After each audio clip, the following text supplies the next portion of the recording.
Iring-iringan jenazah Lukas NMB ricuh, lempar batu, mobil dibakar. Ribuan warga Papua mengarak jenazah ex-gubernur Papua Lukas NMB. Mereka mengeluarkan jenazah dari ambulans di Bandara Sentani menuju Stakin Jayapura. Peti jenazah Lukas NMB dibopong setelah acara penyambutan di VIP Room Bandara Sentani dengan berjalan kaki. Namun di perjalanan menuju Stakin Jayapura, massa yang sudah menunggu lama mulai rusuh. Pantauan Kompas.com, massa melempar batu hingga beberapa fasilitas rusak, seperti kaca kantor cabang salah satu bank di Sentani rusak.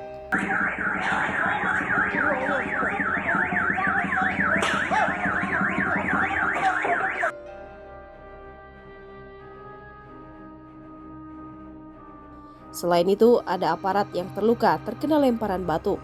Masyarakat yang berada di area perlintasan Bandara Stakin Jayapura pun menutup tokonya. Mereka juga menyerang aparat TNI Polri. "Polisi, tentara jangan ada di jalan, kamu yang bunuh bapak kami," kata seorang dari massa. Situasi semakin kacau dan massa membabi buta. Mereka pun merusak sejumlah kendaraan pejabat, polisi, TNI, dan masyarakat. Hal ini tentu tidak sesuai dengan keinginan Forkopimda. Mahasiswa yang tergabung dalam iring-iringan jenazah berupaya menenangkan massa, namun tidak diindahkan. Sebelum jenazah tiba, Wakil Ketua DPR Papua Yunus Wanda sempat menemui massa untuk meminta mereka tetap menjaga ketertiban. Tidak boleh ada aksi yang mengganggu keamanan karena Pak Lukas NMB adalah orang yang cinta damai, ungkap dia. Dikutip dari Tribun Papua, Yunus juga meminta masyarakat tertib sepanjang jalan menuju Stakin.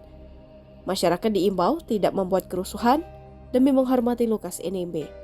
"Hari ini kita jangan tahan begini, mari kita hargai jenazah sampai di Stakin," katanya sembari memimpin masyarakat mengarak jenazah Lukas NMB. Berita sebelumnya, jenazah direncanakan akan dibawa ke Stakin Jayapura untuk disemayamkan dan kemudian dibawa ke kediaman pribadi Lukas NMB di Kota Tengah, Distrik Muara Tami, Kota Jayapura, Papua.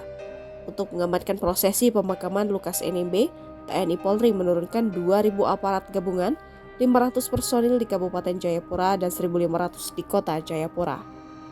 Download Tribun X sekarang, menghadirkan lokal menjadi Indonesia.